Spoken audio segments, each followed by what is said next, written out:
দর্শক, অনেক জল্পনা কল্পনার মধ্যে অবশেষে সম্ভবত স্বরাষ্ট্র উপদেষ্টাকে তার জায়গা থেকে সরিয়ে দিচ্ছে সরকার। সেরকমটাই নিশ্চিত করছে বাংলাদেশের গণমাধ্যম মানবজমিন। মানবজমিনের সম্পাদক হিসেবে কাজ করেন কিন্তু মতিউর রহমান চৌধুরী, বাংলাদেশের খুবই সিনিয়র এবং প্রথিতযশা সাংবাদিক। মানবজমিনে সাধারণত এই ধরনের সেন্সিটিভ খবর, ভুয়া খবর প্রকাশিত হয় না। এর আগে মহামান্য রাষ্ট্রপতির সাক্ষাৎকার নিয়ে তার ভেতরের তথ্য ফাঁস করে দিয়ে চাঞ্চল্যের সৃষ্টি করেছিলেন এই মতিউর রহমান চৌধুরী। এবারে আরেকটি চাঞ্চল্যকর খবর আমরা দেখছি, সেখানে স্বরাষ্ট্র মন্ত্রণালয়ে ব্যাপক পরিবর্তন, পুলিশে ব্যাপক পরিবর্তন সাধিত হচ্ছে। কেন এই পরিবর্তন হচ্ছে, কাকে কাকে সরিয়ে দেয়া হচ্ছে, কে হচ্ছেন নতুন স্বরাষ্ট্র উপদেষ্টা, কি বলছে মানবজমিন, আজকেই সেই ঘোষণাটা হচ্ছে কিনা চলুন একটু জেনে দেখি। এই ভিডিওতে থাকবেন পলিটিক্স টিভির নিয়মিত আয়োজনে।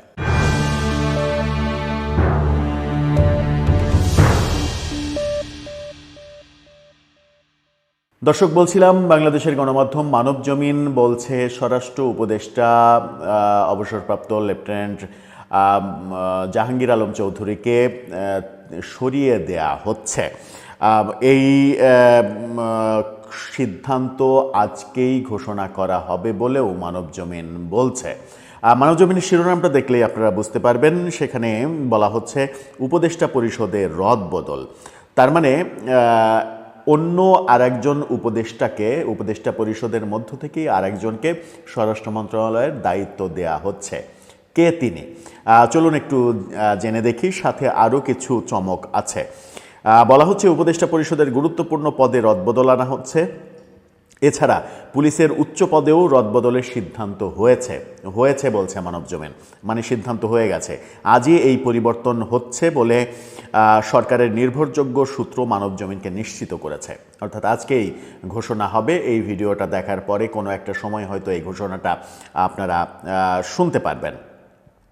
সূত্র বলছে স্বরাষ্ট্র মন্ত্রণালয়ের উপদেষ্টার দায়িত্বে পরিবর্তন আসছে।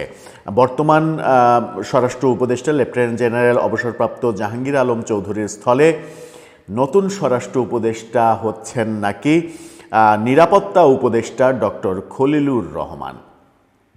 ডক্টর খলিলুর রহমানকে নিরাপত্তা উপদেষ্টার পাশাপাশি স্বরাষ্ট্র উপদেষ্টার দায়িত্বও দেয়া হচ্ছে, এমনটা মানবজমিন বলছে। যদিও এখানে বলছে যে দায়িত্ব দেয়া হতে পারে। জাহাঙ্গীর আলম চৌধুরী কৃষি মন্ত্রণালয়ের দায়িত্ব পালন করে যাবেন। তিনি যেহেতু কৃষি মন্ত্রণালয়েরও উপদেষ্টা, সেহেতু ওই দায়িত্ব তিনি পালন করে যাবেন, স্বরাষ্ট্র মন্ত্রণালয়ের দায়িত্ব আর পালন করবেন না।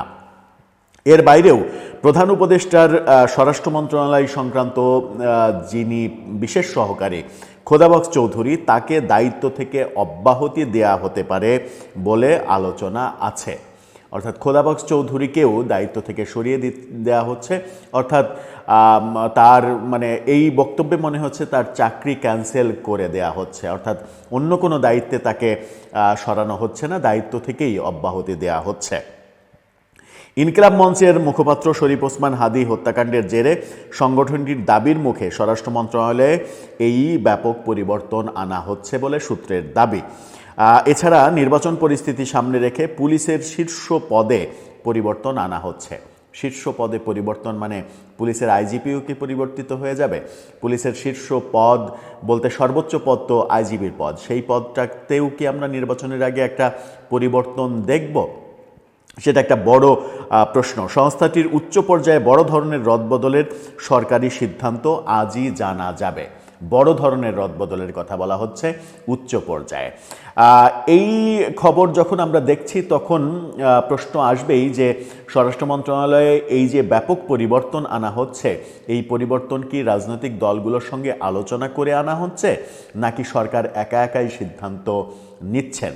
যদি সরকার একা একাই সিদ্ধান্ত নেয়, সেই ক্ষেত্রে রাজনৈতিক দলগুলোর পক্ষ থেকে আবার কোনো ভিন্ন মত আসে কিনা, রাজনৈতিক দলগুলোর গ্রহণ বর্জনের ব্যাপার আবার তৈরি হয় কিনা। কারণ এর আগে আমরা দেখেছি যে বিএনপির তরফ থেকে যে কয়জন উপদেষ্টার একেবারে প্রথম পর্যায়ে যে দুইজন উপদেষ্টাকে বিএনপি থেকে অবজেকশন জানানো হয়েছিল, উপদেষ্টা পরিষদ থেকে সরিয়ে দিতে বলা হয়েছিল, সেই দুইজন উপদেষ্টার একজন ছিলেন এই নিরাপত্তা উপদেষ্টা ডক্টর খলিলুর রহমান, আর একজন ছিলেন আসিফ মাহমুদ সজীব ভুঁইয়া।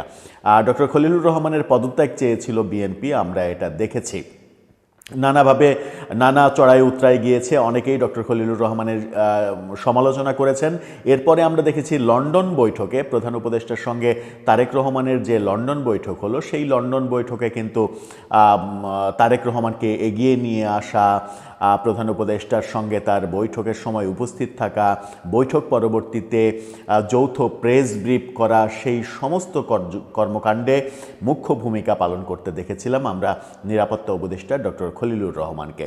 সেই ক্ষেত্রে কি এরকমটা বলা যায় যে ওই ঘটনার মধ্য দিয়ে বিএনপির সঙ্গে যে টানাপোড়েন কিংবা দূরত্ব তৈরি হয়েছিল সেগুলো ঘুচে গেছে, সেগুলো লাঘব হয়েছে?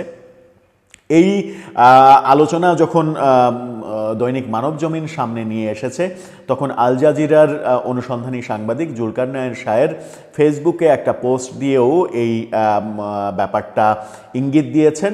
তিনি অবশ্য ছদ্মনামের কথা বলেছেন, ছদ্মনামে এই ব্যাপারটার ইঙ্গিত দিয়েছেন, এবং এই ব্যাপারটার ইঙ্গিত দেওয়ার পাশাপাশি নির্বাচনের আগের মুহূর্তে স্বরাষ্ট্র মন্ত্রণালয়ে এই ব্যাপক পরিবর্তন, এটা নির্বাচনে কোনো প্রভাব ফেলবে কিনা, যারা দায়িত্বে নতুন করে আসছেন তারা নিরপেক্ষভাবে দায়িত্ব পালন করতে পারবেন কিনা, নাকি কোনো দলের হয়ে বায়াসড হয়ে কাজ করবেন, এই রকমের এক ধরনের সন্দেহের তীর ছুড়ে দিয়েছেন সাংবাদিক জুলকারনায়েন শাহের। আমরা প্রত্যাশা করব যে পরিবর্তনই হোক সেই পরিবর্তন শুভ পরিবর্তন হবে, এবং আগামী নির্বাচনে তারা নিরপেক্ষভাবে দায়িত্ব পালন করবেন এবং নির্বাচনটা সুষ্ঠু অবাধ নির্বাচনের মাধ্যমে গণতান্ত্রিক সরকারের হাতে ক্ষমতা হস্তান্তর করবে এই সরকার। দর্শক, আপনার কি মনে হয় এরপরের স্টেপে কি হতে চলেছে?